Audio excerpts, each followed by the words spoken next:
All right, what's up? I'm Eric from EricTriesTooHard.com, podcast, all that stuff. So I'm here with another mock draft. This time I got pick 12 in a 12-team PPR draft. So, if any of you are new to this, or old, doesn't matter, I have a new site that launched last week, or this week, with some buddies of mine called PracticeSquad.net. It is a fantasy football culture and NFL of current event satire site, like The Onion, but I'll wait. But specifically for fantasy football culture, and we got some great stuff up there now. I think the one that went up today, it's our first, recent event, like timely article. I don't know when you're watching this, but a few hours ago, Ezekiel Elliott was chastised by Jerry Jones for going into a pot shop when in Washington.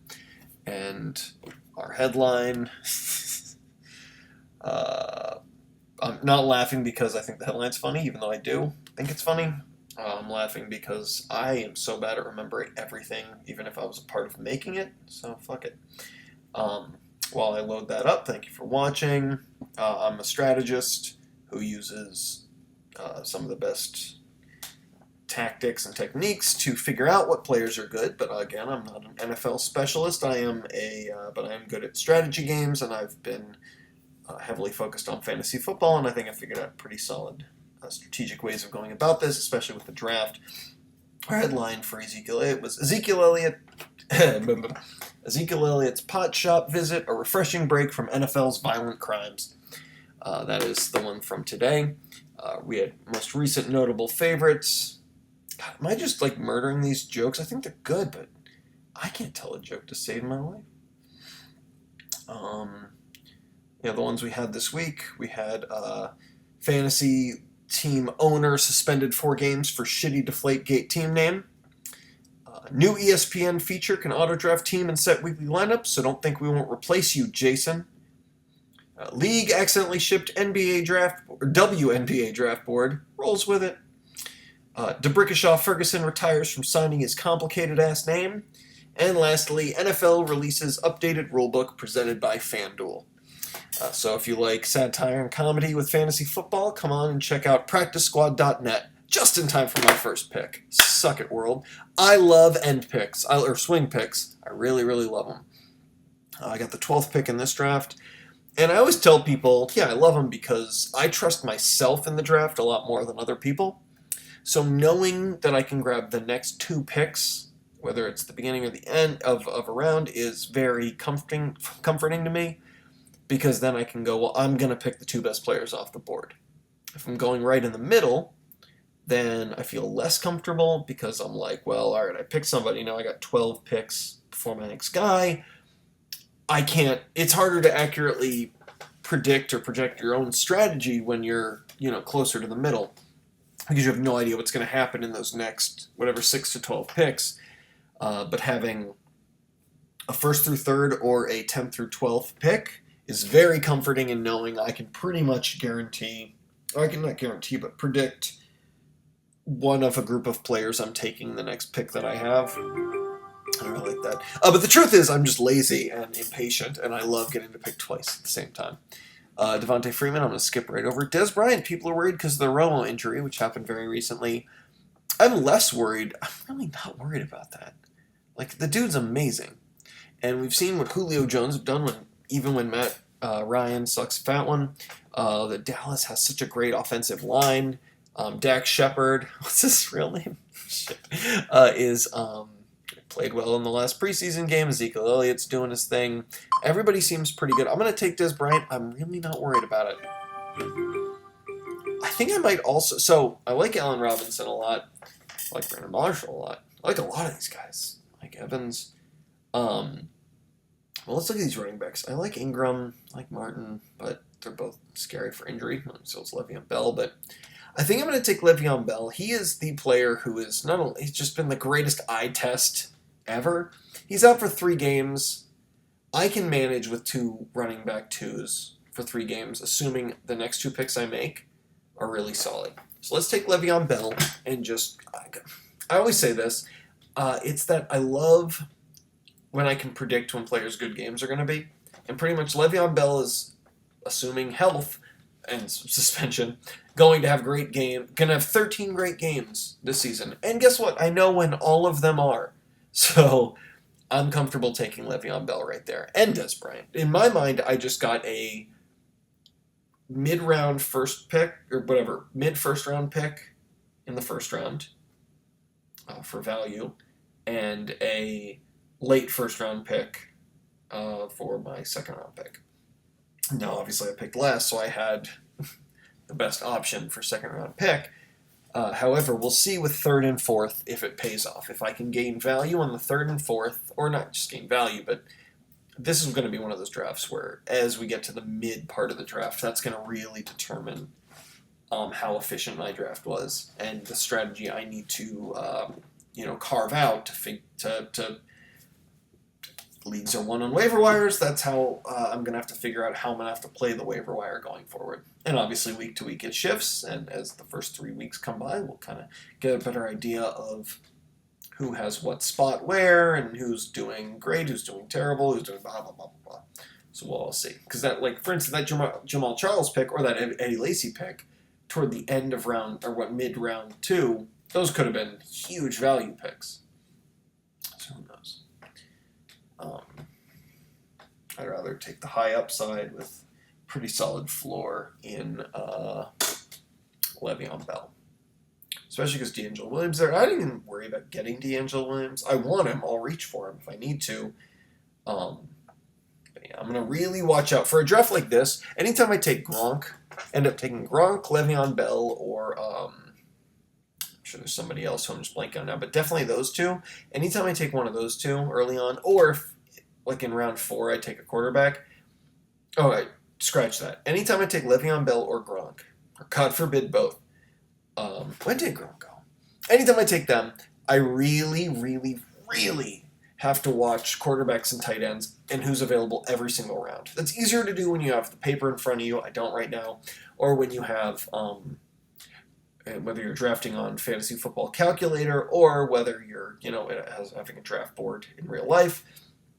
It's a lot easier, but for these particular drafts, and when I get Le'Veon Bell and Gronk, I really have to check every single round what tight ends and what quarterbacks are available, because that's where I'm going to need to find some value, because I've sacrificed some value for potential upside in Le'Veon Bell already. T.Y. Hilton, give me... Oh, the T.Y. Hilton, Dante Moncrief thing is rough, because one of them could really fall right the fuck off. I gotta tell you though, mid-round picks even though I hate them in general, just from my own strategic standpoint, this particular year, the way the ADPs are working, at least on ESPN, these mid-round picks look beautiful. Like, it's such a clear... Like, I would love to have slightly better picks for my first two, and then, like, jump down 10 people in this list, and then grab one more. If that makes sense. The next round... Oh. I guess it really doesn't matter. You take the best player you like available, and that's it. You're gonna make it on. They're still up there. Carlos Hyde. Did I see something about Carlos Hyde getting injured? Like, today? Fortunately, I consider him in the same boat as a lot of these other guys. I'll find my Reddit Fantasy Football. Oh, and you're not synced? Of course you're not fucking synced. Why would you be synced when I need you to be synced? I'm assuming Carlos Hyde isn't crazy injured right now, or having headaches or whatever. I don't know what was happening with him, but I'm assuming everything's fine with Carlos Hyde. Assuming health with Carlos Hyde. If I hadn't taken him, I might have taken Thomas Rawls. I might have even taken T.Y. Hilton, but those are definitely the ones I was taking in this particular... Oh, it's still my turn. Oh, I can take another one? Fuck. I might take T.Y. Hilton. It is rough, though. Because I'm looking at guys down here that I really like. But I'm not going to get any of them. I'm going to be down here, which I still like. But knowing I'm going to get some good running backs, plus I have Le'Veon Bell waiting in the wings, I think T.Y. Hilton is the way to go. Oh, wait! Randall Cobb.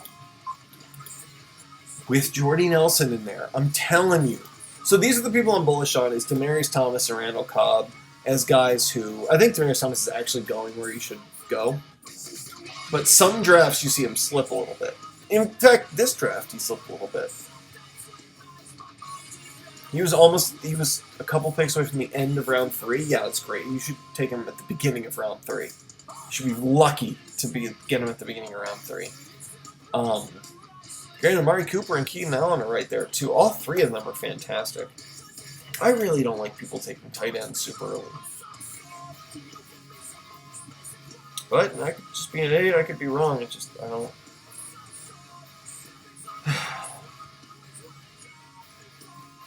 Alright, look. I like Randall Cobb, and I think with Jordan Nelson doing what he's doing, and if assuming a healthy Eddie Lacy, Randall Cobb was an unbelievable wide receiver when defenses actually had to cover other things that were happening on the Green Bay field. And by the way, Green Bay, last year, they should have won the Super Bowl. Like, I will say it right now, they absolutely should have won the Super Bowl. It's unbelievable that they did not. I cannot believe that they didn't. It doesn't matter. But, like, I really believe Green Bay was the best team in the league last year. And especially if Green Bay's, and I haven't looked at this in a while, but like, whatever happened to those 4 Green Bay defenders who had to have tests for, PEDs, for instance, yeah. Keep confusing that with IEDs. I was like, that's a different thing. That's gonna get me flagged. Just a soundbite. I'm telling you, I'm just confused with acronyms. There goes Aaron Rodgers. Beautiful. Would have loved to have him. At the end of the 5th.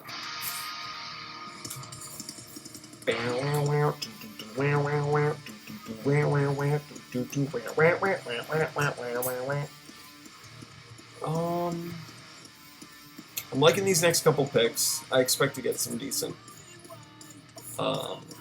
running. Yeah, a lot of decent running backs. It's PPR. A lot of great running backs are coming right up. If I can grab Michael Floyd or Larry Fitzgerald, I don't know if they get back to me. There's a lot of wide receivers that I expect the next 5 of the next 6 picks are going to be wide receivers. But if for whatever reason, maybe Arian Foster, Andrew Luck, and Danny Woodhead, because it's PPR, and Drew Brees and Ben Roethlisberger tempt some people, I can grab one of those great wide receivers that are coming up. And I'd love to do that. But if they're gone, then I can just grab either... I won't grab Roethlisberger, I'll grab Drew Brees. Alright, well, a couple of the wide receivers are already gone. The Emmanuel Sanders argument that I've seen on a lot of Reddit and other places too, and podcasts and Facebook groups, has been pretty strong. I gotta be honest, kind of selling me on it. And I stay away from him usually, not stay away, but I always temper my expectations because I'm so worried about personal bias. And my first ever fantasy championship came from an Emmanuel Sanders touchdown. And so I'm always like, all right, just really take him with a grain of salt because you have such positive memories associated with this guy. All right, let's see what happens. So there's 6 picks. There's 1, 2, 3, 4, 5, 6, 7. There's still 7 people I like. So I should get somebody I like. In fact, I could get 2 people I like. I'll get that. Already, I'm going to get 1 person I like. Oh, if somebody takes Roethlisberger right now, I'll be so happy. These next 4 picks, if somebody grabs Roethlisberger, god damn, I'll be happy. Alright, I gotta really start watching out for, because I'm gonna have to reach for him. What's his name?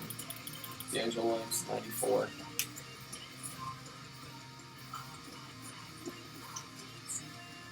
Yeah, I mean, you know what? I'm gonna have to roll the dice. I'm not grabbing from now.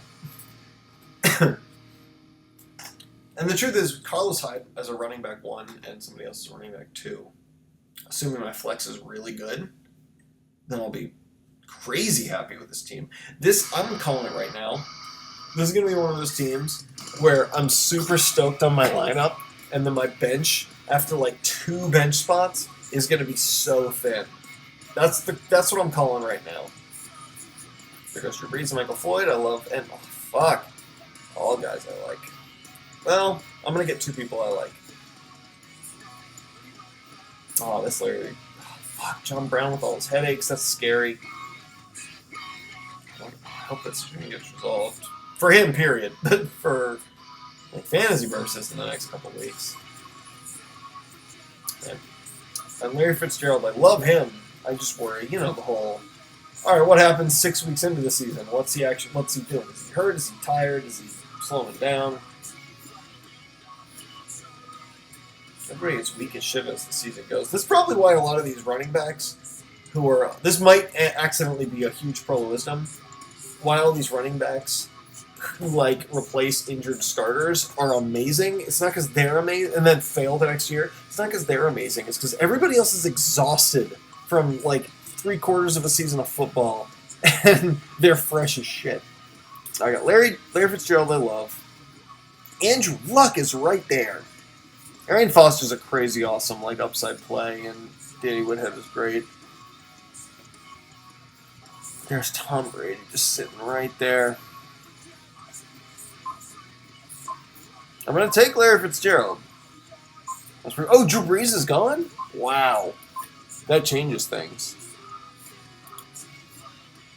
I like Larry Fitzgerald as a flex, especially early on. I think I'm taking Andrew Luck here. I don't usually take a quarterback this early, but I think it's a no. 1, 2, 3 in the 6th round. I mean, that's a decent place, but based on who's left and what I need, I'll need another running back, but for 3 weeks, I'm going to go roll the dice on D'Angelo Williams for the next round. I think I just take Andrew Luck here.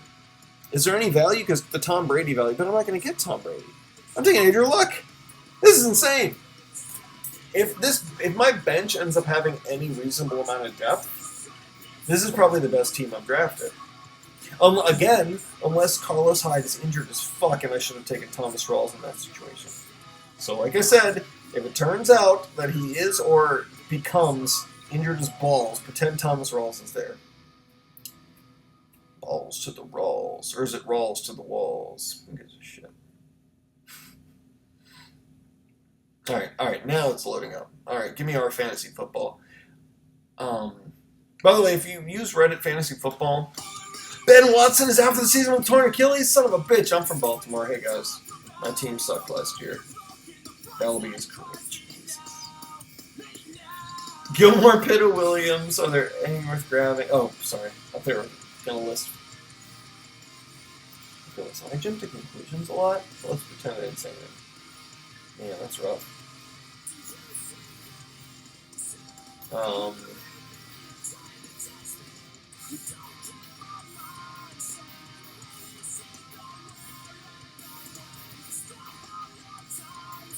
And Kenneth Dixon got a knee injury? Wait, what's today? Is today Saturday? Holy shit. What am I doing with my life? I'm not watching preseason football? Oh, you know what song I'd find really fun, or not, intro I'd find really funny would be, Are you ready for some preseason football? It's like the least exciting thing. I would love to see that. Alright.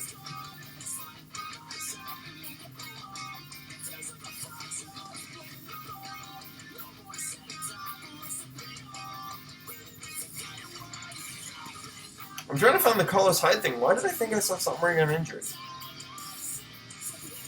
I'll just go on. Alright, what's happening on here? A lot of bullshit. People I expected to be gone are gone. People I had no interest in taking are gone. Typical. Alright, Carr. Oops. I had to check. I was like, is it spelled with a... Carlos Williams is fucking me up. I was like, is this with a K? When has that ever been with a K?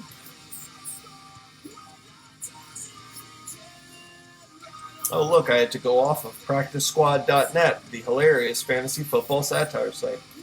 Oh, he had a concussion. God damn it. Yeah, if you want to email me, there's my Gmail.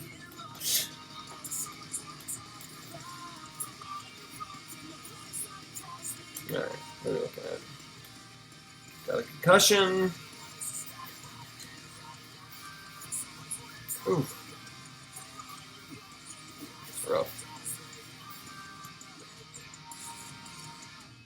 looks like he'll be okay.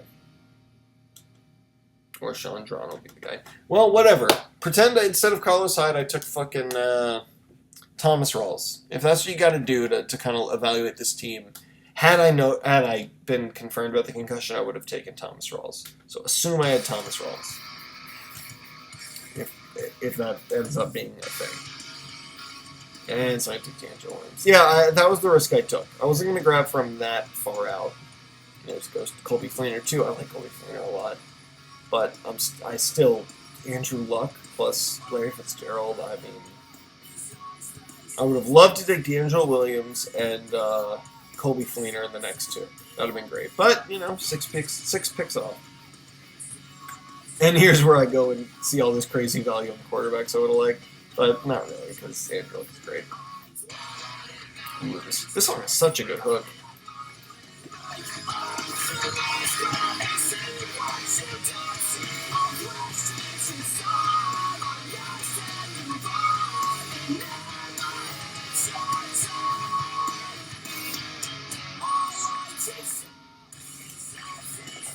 Fucking love it.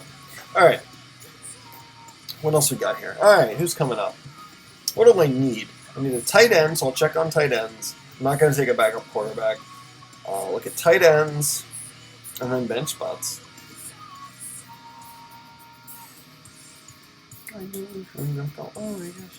Oh man, I hate this round. Or round, whatever. Except I'm going to end up reaching, because, god damn. Antonio Gates at 111. Should I take that risk?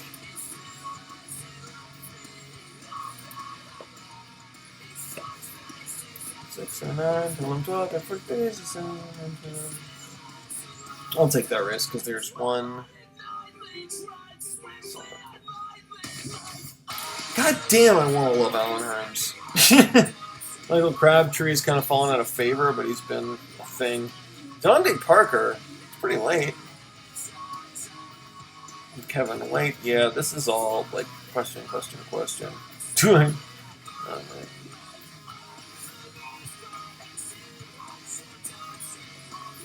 And I like Charles Sims and Isaiah Crowell, but they're so far down. I mean, I might as well take a risk on. That's the problem. It's these high upside guys. You know what? I'll take Crabtree. I think I'll take Torrey Smith. Jeremy Maclin and the Chip Kelly offense, when they ran it the same way, did really fucking well. Torrey Smith has the same kind of general thing, right? Am I wrong? Am I dumb? I take them and then hope that I can grab. Yeah, hold on. I take Torrey Smith. I can't believe him. Torrey Smith, whatever, they're bench guys. Still need another running back to start, but I'm really hoping if I can get Antonio Gates and Charles Sims or Isaiah Crowell. It's a risk. That is a risk I'm taking. Because I'm going to have 22 picks. 1, 2, 3, 4, 6, 7, 8, 9, 10, 11, 12, 13, 14, 15, 16, 17, 18, 19, 20, and 21. Pick. Yeah. And LeGarrette Blount. I could grab LeGarrette Blount. Be reasonable, but I don't want to. I want to have Crowell or Charles Sims.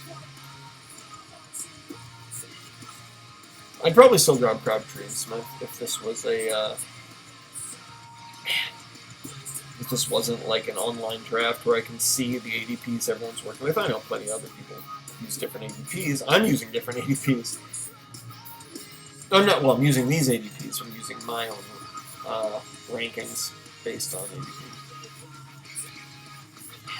Not based on... What the fuck am I talking about? I'm making my risks based on ADP. I'm making my picks based on my own rankings. By mine, I mean a conglomerate of 100 other fantasy experts. And by other, I mean just experts, because I'm not a fucking fantasy expert.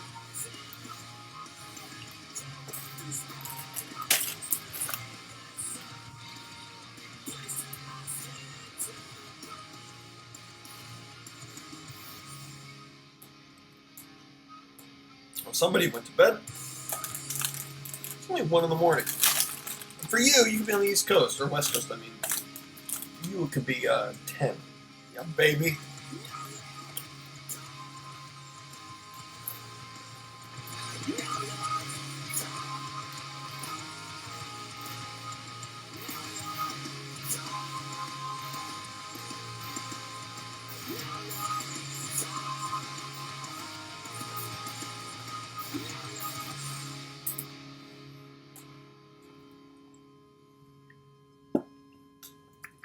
You know, I never used Napster.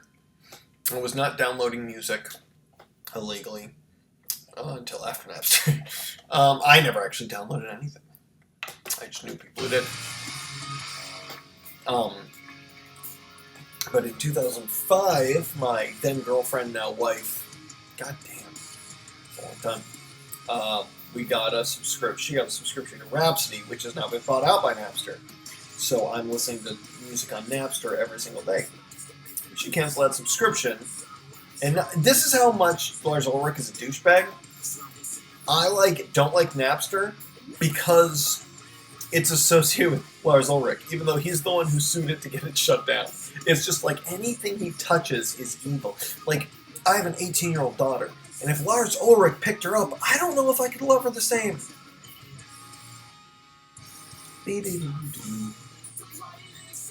Take that, Lars Ulrich. I feel like a lot of fantasy football players hate pop punk, which is what I'm listening to now, and really love Metallica. So I should probably step off unless I'm shitting on Saint Anger. What?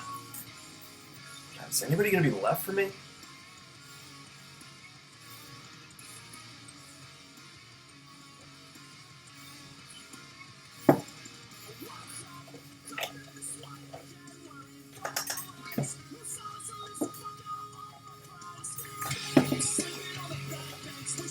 Alright. My guys are still here. I got 3 picks left, and I have 3 guys I want.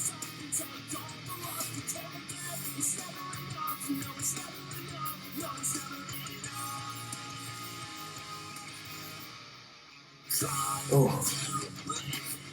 Really cool. This is the one, punk/pop punk band that, grooves. Go listen to the story so far. Don't Google them. Just listen to them.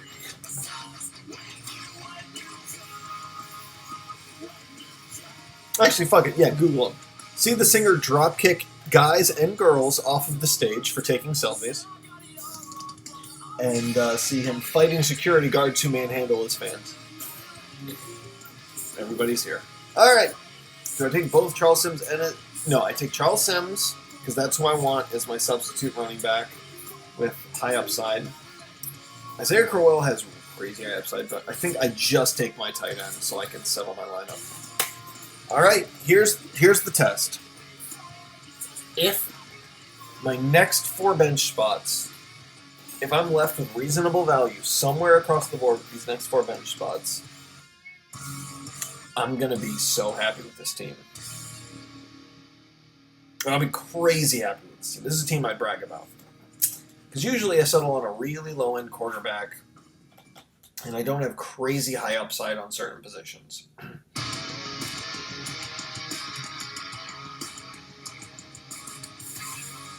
But with this one, I absolutely do.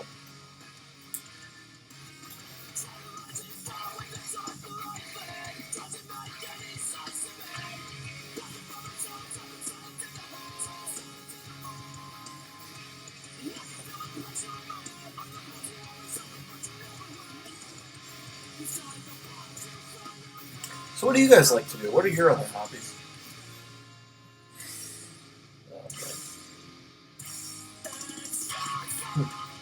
How many of you are waking up to this video by accident and being like, why did my YouTube auto-play this fucking video?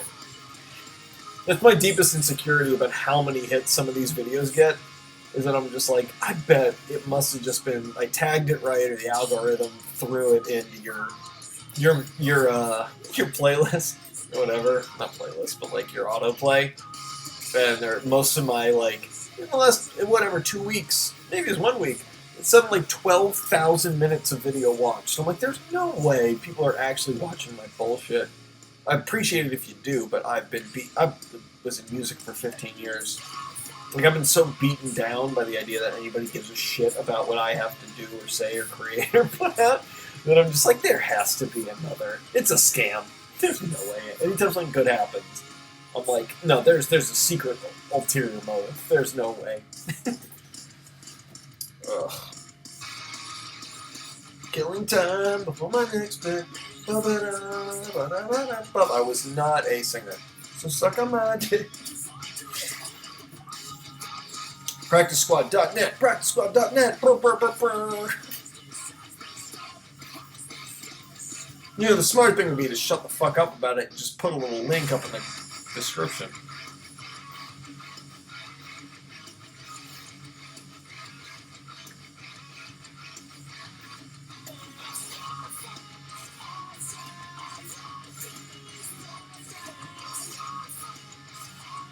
All right, here we go. What are we hoping? What are we even hoping for? It's just running backs and wide receivers. Just bench spots right now.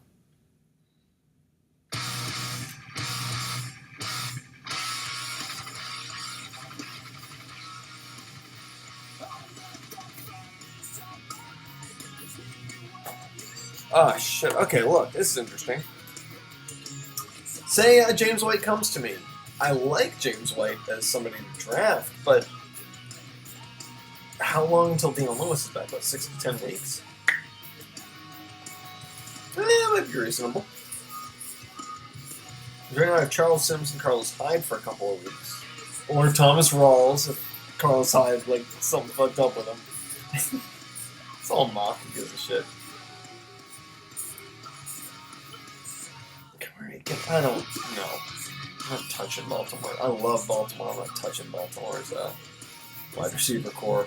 Or running back core, for that matter, unless I absolutely have to. So I have two. It's probably James White and Christian Michael, right? Especially if we pretend I had Thomas Rawls. So it's those two. Devontae Booker's not bad.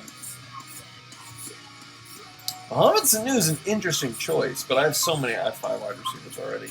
Oh shit! What am I doing? Take James White. Take Christian Michael.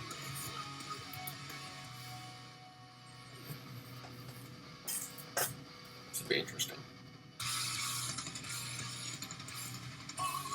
Yeah, now looking at who's left, I'm pretty happy with my calls.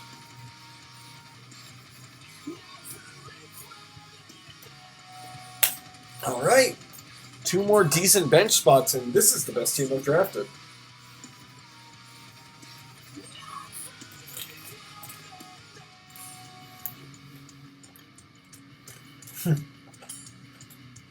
With the exception that I didn't realize about the concussions with Carlos Hyde. So he doesn't play, again, Thomas Rawls.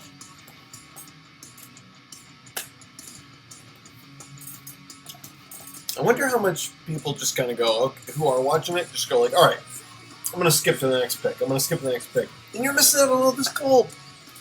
That's bullshit. You're not missing out on shit. That said, I should feel comfortable eating these Doritos. You're not going to listen to it anyway.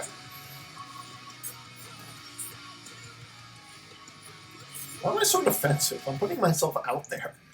I mean, that's what, well, just to answer my own question. Should I have taken Dion Lewis? No, because, nah. I've got a good number of potential great late season guys and a bunch of great beginning season guys. Yeah, I'm so thrilled with every single one of my starters, and I love all of my bench guys so far. Fucking Christian Hooker. I mean, for his position, whatever.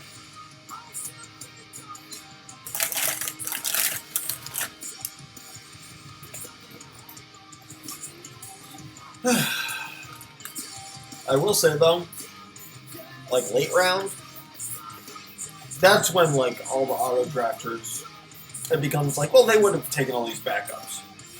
I mean, there's no way DeAndre Washington is going to stay to me, but it's possible that he could have. Because if DeAndre Washington winds up, yeah, okay, if he hadn't gone that last pick, and I took him, it'd be bullshit. Because it'd be like, why? There's no way he'd ever make it that way. No switch where.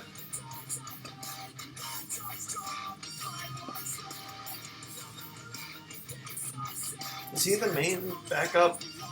I'm woefully underprepared.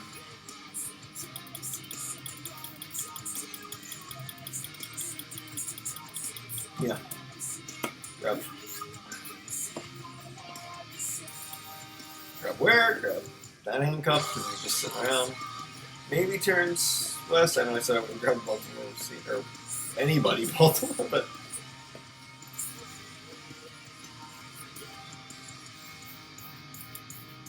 not enough of those. Field doesn't work out or whatever. I also like Tim Hightower. I think Tim Hightower is the way to go. I like Tim Hightower.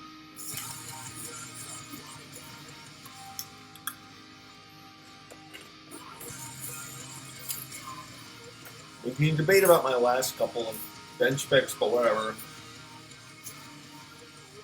I can live with it. That shit doesn't work out.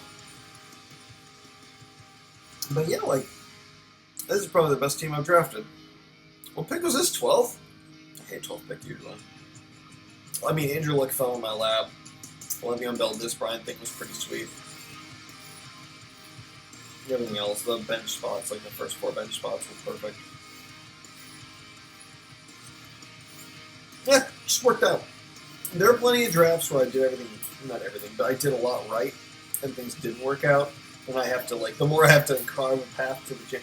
If you notice, if you watch these draft videos, I always, like, worry that I'm, like, overcompensating by being, like, oh, not overcompensating, justifying, like, why my draft picks were quote-unquote right. And a lot of that stems to, like, oh, it's right. Like, I don't know, it comes off that way in my head. But I'm really just trying to craft the path to victory. And that's why I'm explaining, like, okay, here's what I need to do because of this pick. I didn't have to craft a goddamn thing with this draft. This draft was like, all right, hope things work out. Oh, but if they don't, I got other stuff right there. It's fine.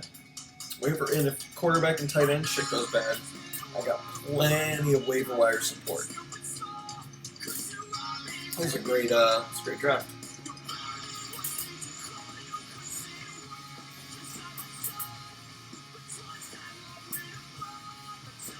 See, I'm learning all this stuff too. Because in it, I end up doing all these mock drafts, like early mock drafts. Now I'm almost embarrassed by it because I'm just like, oh, shit, I should have said. I didn't realize what I was doing was crafting a path to the championship through the waiver wire, and then adjusting that based on, you know, valuing how good your draft was. I like the Rams defense a lot, and I like.